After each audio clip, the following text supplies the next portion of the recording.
Hello girls and guys, and welcome to my channel. This is Leo, and we will do today a quick GM prep for my next session. And before I start, I have to tell you that I've had crazy working weeks lately, and this is real life. We're into it. This is really the real thing. We're playing in 25 minutes, okay? Uh, so I'm just recording this just before I connect to Zoom and start the game with my players.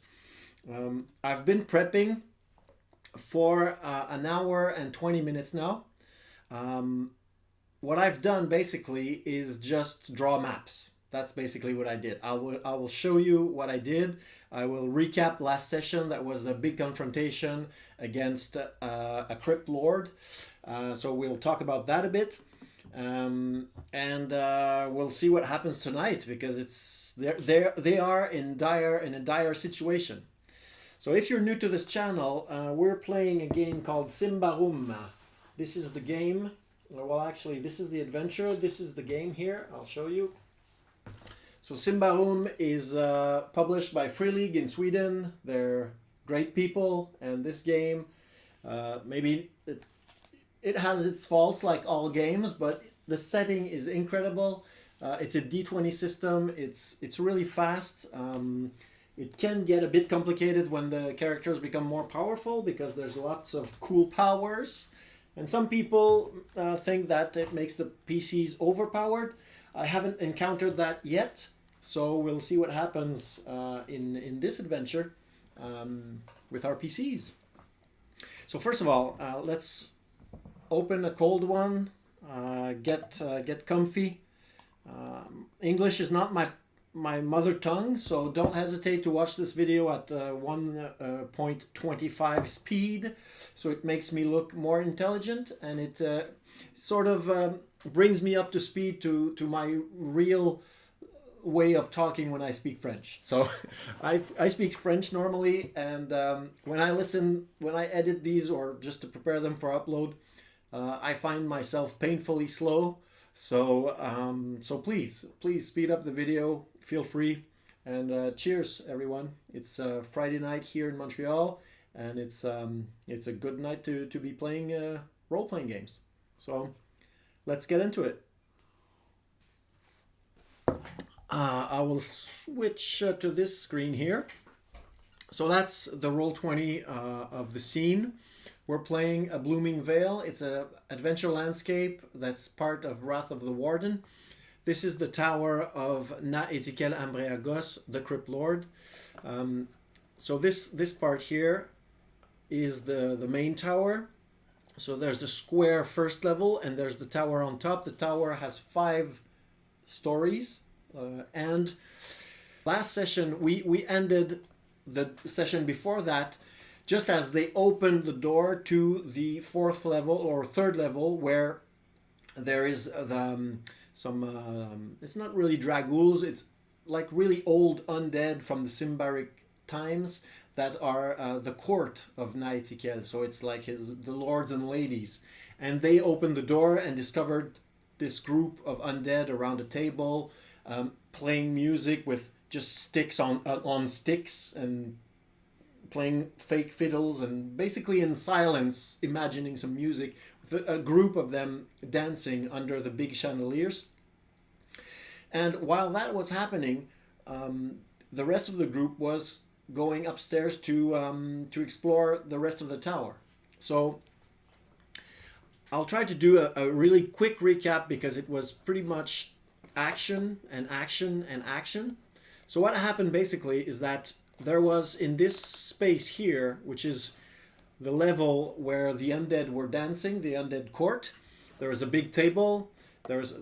Ignore the blue lines. The blue lines did not exist. The squares with hash marks in them are the chandeliers. They're very geometric. I sort of installed a very geometric look to this tower. And so there are 2 big chandeliers here with little globes with oil burning in them. And on the table there was food, like rock, earth, and cadavers of different types of animals that were half rotten, half eaten, just torn apart on the table. And the table is a really roughly built from planks that were made on the spot with the trees. It's obviously not a table from the Symbaric times. And there were a few braseros with nothing in them. And what happened is that this is the fight scene. You can see all the little skulls.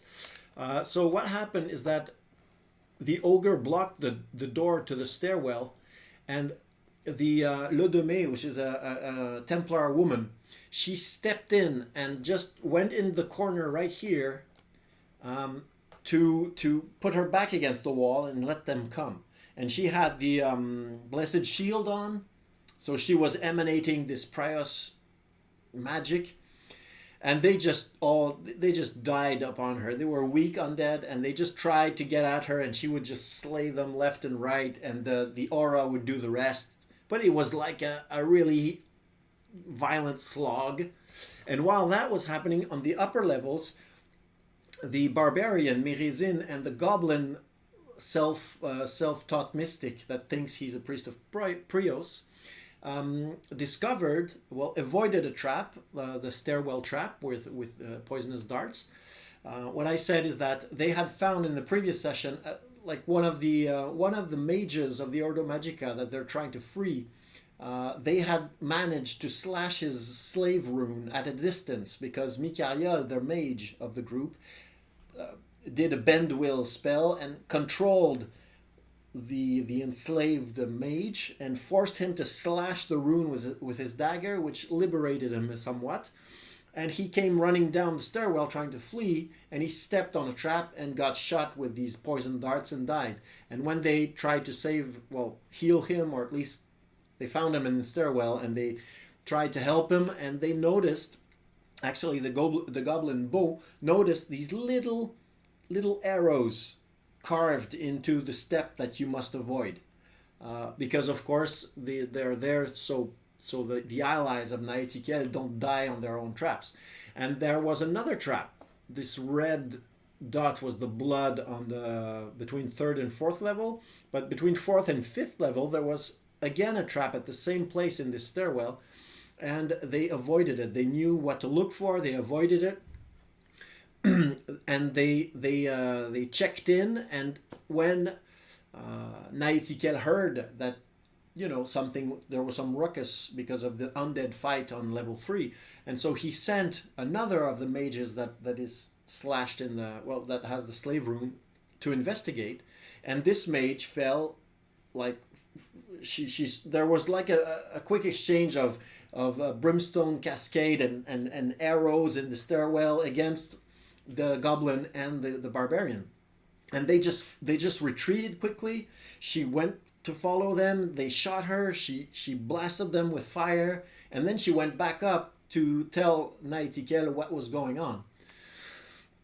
So once all that is resolved, in the room with the undead court, they finished mopping up the undead. They had used one of the chandeliers to get some stuck under the chandelier. And so they regrouped, and they decided to go upstairs to fight Na-Ethikel. They split the party, actually. That's what they did. Like a very good party, they always do some strange things.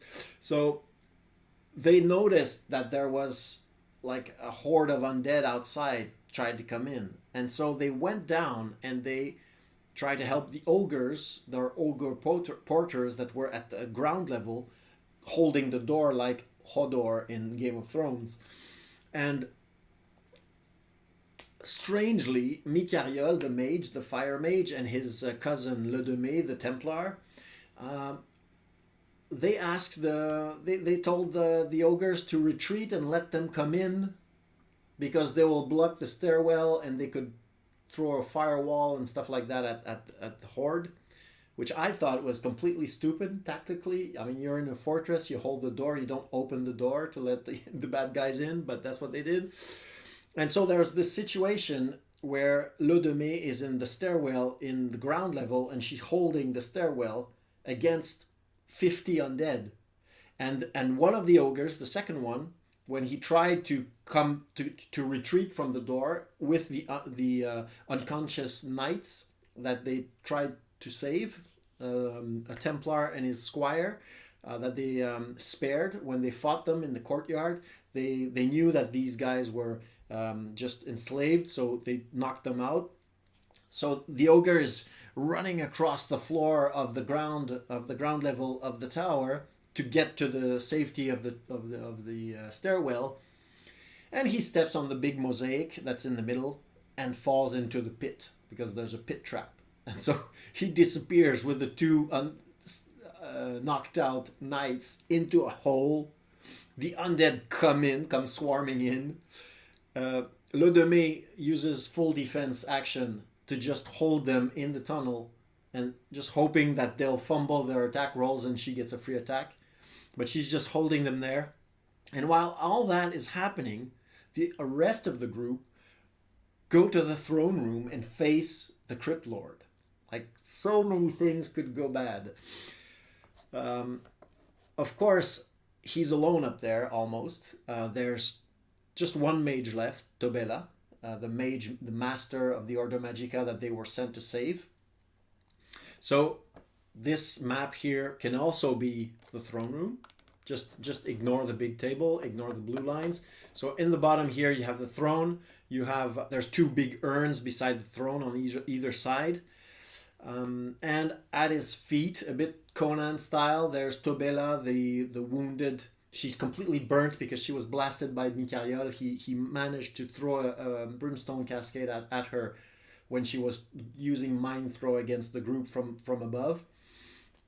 So she's badly burnt. She was a bit she has some poultices, and the other mage was trying to help her before she got shot down. Oh yeah, I just forgot one last thing. When the mage went to scout, the second mage went to the stairwell to scout, and she met the barbarian and the goblin, and there was an exchange of fire. She went up to tell Na-Ethikel, and he sent her back down. And when she was sent back down to throw some more fire at them. In this tower, it's a corrupt terrain. They cannot get rid of their temporary corruption, and she was close to being Blightborn. And she was forced, because of her slave rune, to continue to attack with her magic. And she transformed into a blight beast, a Blightborn human.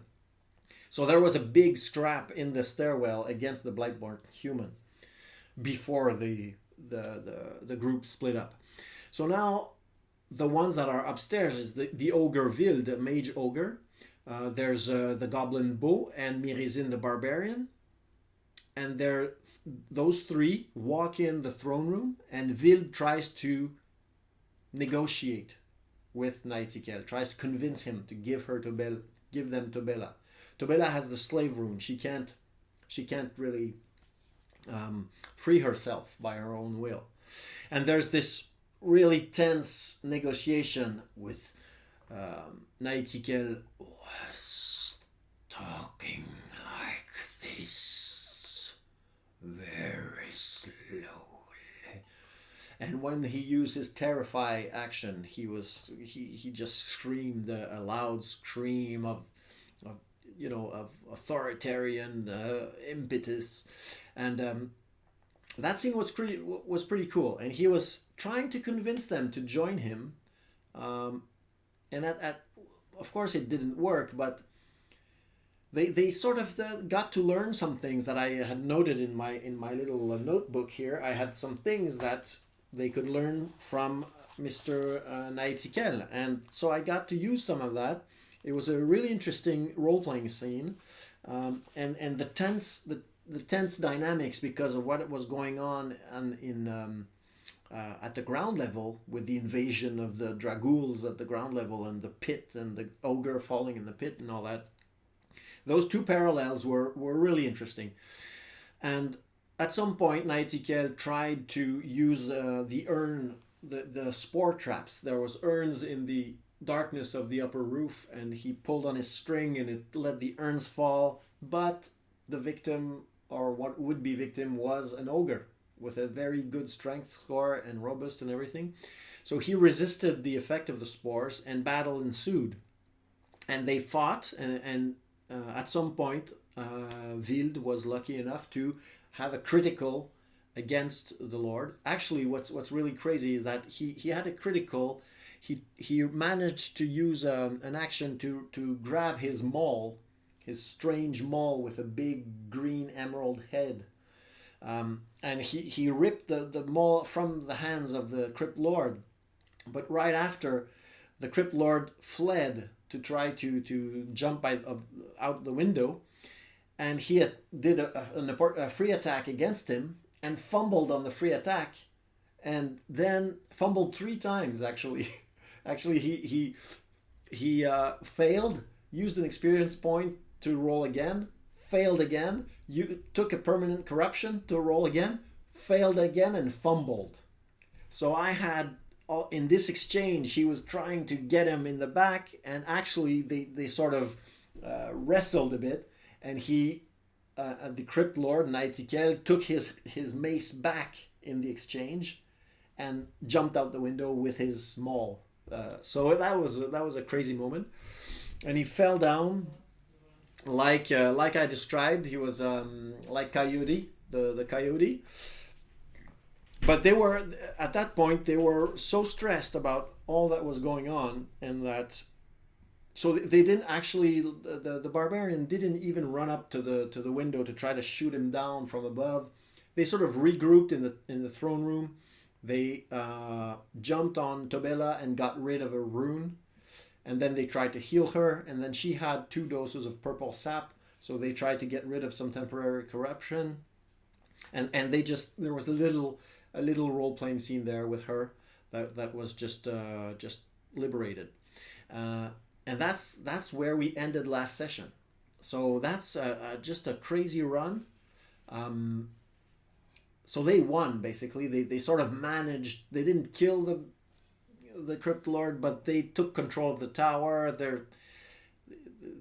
It's not ideal, far from that, but they're besieged. That's the result we got. So now we're starting this session. They're besieged, and what did I prepare? Well, what I did prepare is, on another page, I just drew some maps, because I like paper, and I will always do that. Keep using paper. So I just did a map here of the throne room. So that's the stairwell there. Here we got the throne, the 2 urns. That's the balconies. So it's just openings in the thickness of the walls. So it's like a meter deep or a meter and a half deep openings with arches that look outside. And then we have here, that's the 4th level that they did not explore really. That's the apartments of the nobles, the apartments of Na-Ethikel, and the apartments of that's where Tobela and her 2 novices were living when they were controlled. That's where there's also the stair trap with the dead guy, and then on 3rd level there's the room with the undead, and on 2nd level there's an iron grate here, and there's an iron grate here in the stairs to the 3rd level.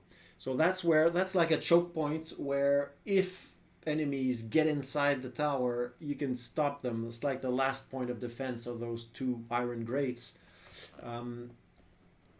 Here you would have like the elite guards and the kitchen and some food and everything that was kept here, and that was protected by those bars.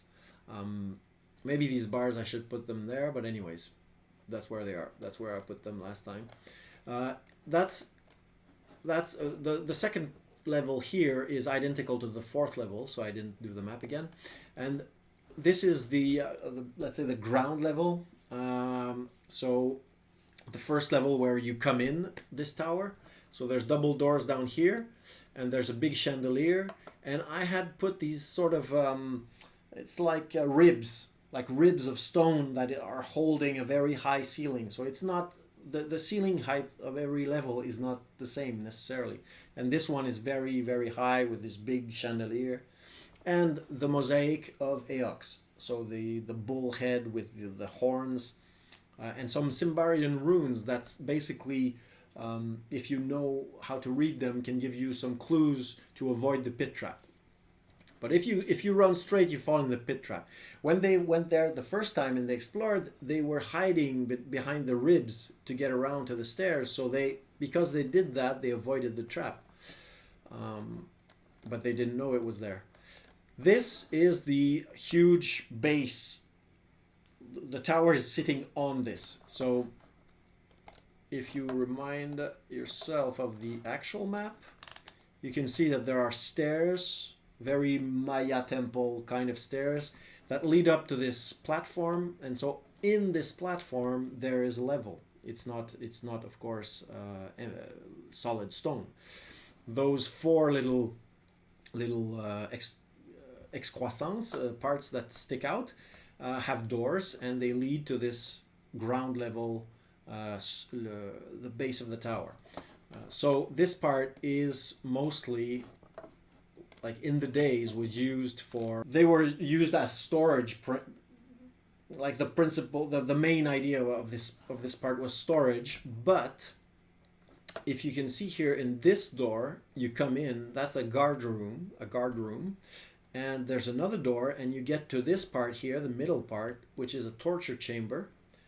Has some fire here, and some cells. That's where they would have been held if they get captured, they'll end up there. And this square in the middle is the pit, the trap from above. So that's where the ogre and the two unconscious knights are right now. So it's a bit like the Rancor pit in Star Wars, in Return of the Jedi. So you can exit the pit by this door here. I haven't decided where the doors have been rebuilt, because there are some bronze doors in some important rooms that were still that still held from the time of Symbar, but some of them were just reinforced wooden doors that crumbled to dust, and they have rebuilt some of the doors really crudely, like just planks basically stuck in the doorway that you sort of remove. And so I haven't decided. I think that probably there are some dragouls here, and that this door doesn't exist, so you can just exit the pit automatically, but you're facing dragouls, which means that the ogre that fell in that pit could try to fight. So there could be some ruckus down here. I think I like that, actually, because my idea is that this ogre will be enslaved by Na-Ethikel. He will get the rune and he will flip on their side, but he has a fighting chance to get out. So I guess I might let them roll a few rolls for the ogre and see what happens. And last thing, so these are the stairs that are leading upstairs. So the tower is over this part, like the tower is on top of this big base. So these stairs are the same stairs as these stairs. Ah, you can't see my... Oh, darn. I thought you could see my arrow. So the stairs that are above the ox head are the stairs that are next to the cells in the middle of this base. And there are other stairs, if you can see below the on the right hand map. Below, there's some more stairs with bars blocking the way. Those stairs lead down to the dungeon, let's call it the dungeon. So this is the room of the dungeon. So you can see that the stairs lead into this room. There's some pillars in that room. It's a room of records and treasure, and it's also the mausoleum of the Lord. So this room has, like in all these pillars, there are little holes to store books and codexes and scrolls and stuff like that. In the walls, the same thing. Most paper or equivalent of paper has been destroyed over time, and there are, the only thing that is precious there is copper tubes that contain some information, rituals. It's very precious things, and we'll see if they get there, but there might be there the exaltation ritual of. But I might put the exaltation ritual that Erlabert Ambriagos will use in Wrath of the Warden. I might put it on the other side of this collapse. There's a tunnel, upper left side. There's a collapse there.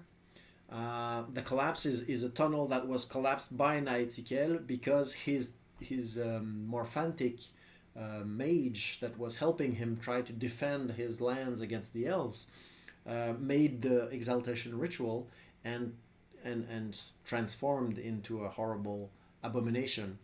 And so Na-Ethikel managed to flee before this transformation was complete, and he managed to collapse. I don't know how yet, but he collapsed the tunnel, and the tunnel contains this dark power. So logically, the copper cube with this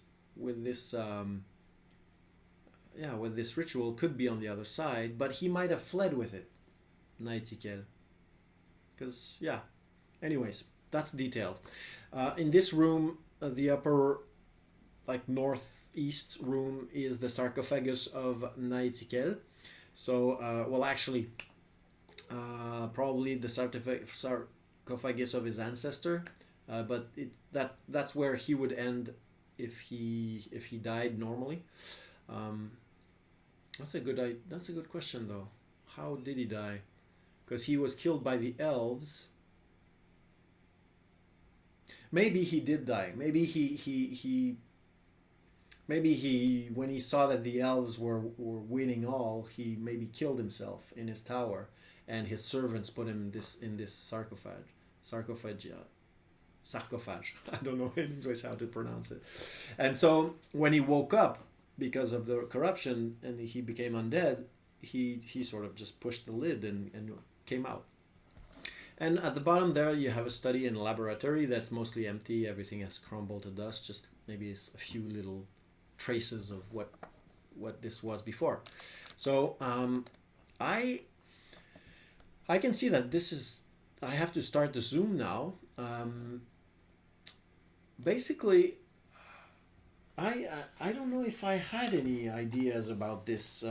What's the next steps? Because I think I had some. You see, this is the actual drawings are here. So did I write anything here? I think I might have, because I had some ideas like what is. Okay, this is my analysis of Wrath of the Warden, because I want to modify some things that will come in future videos. By the way, if you want to support this channel, of course, like and subscribe. That's the usual way to support. But if you want to help me out even more, you can go check out Playing with Goblins, the adventure I wrote for Symbaroum. It can be also used for other systems. It includes a complete goblin village in the forest. I'm pretty proud of what I did with this. I want to do even better in the next installment, but this is up for sale right now. So if you want to check it out and buy a copy, that would help, obviously. I don't think I have any notes, because basically I'm using the OSR mindset. So they're in a pickle, and I don't know how they're going to get free of this situation, and I don't want to think for them. So I think that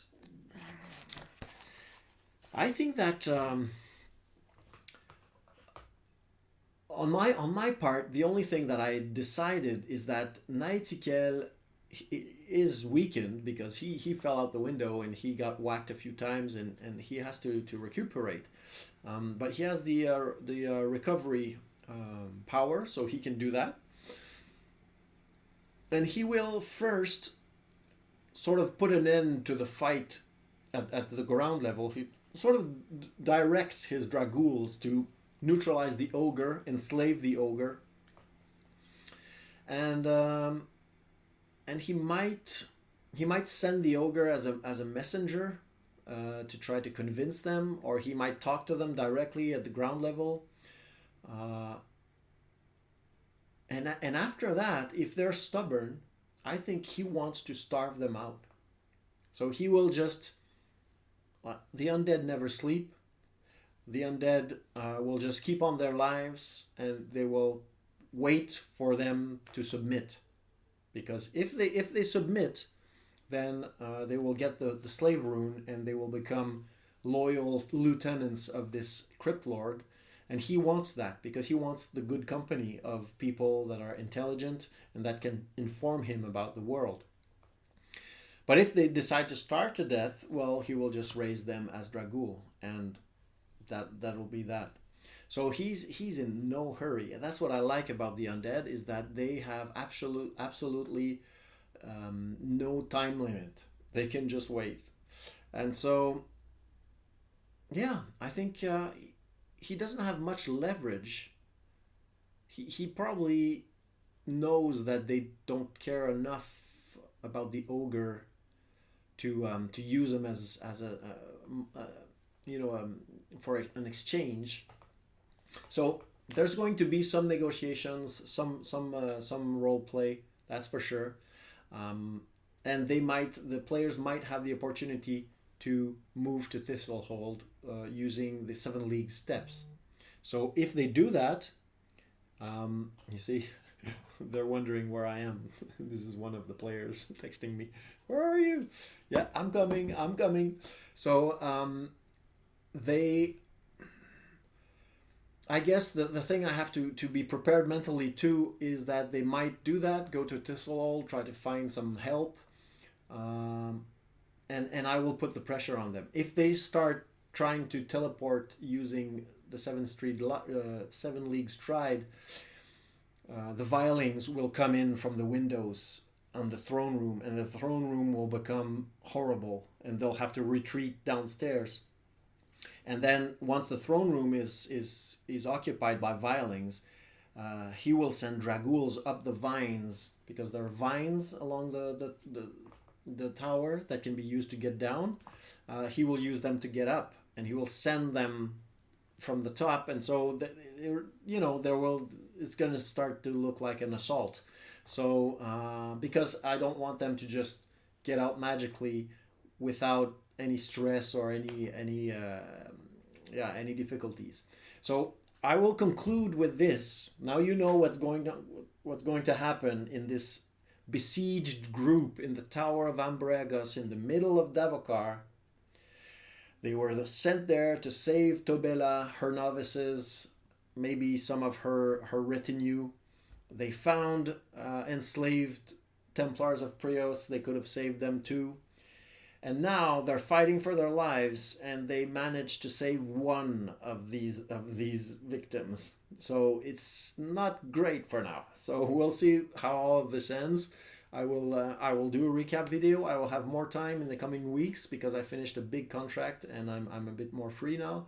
So so you can learn what happened in the next video. And thank you for being there, and see you soon. Bye bye. Take care. Have fun. Play good games.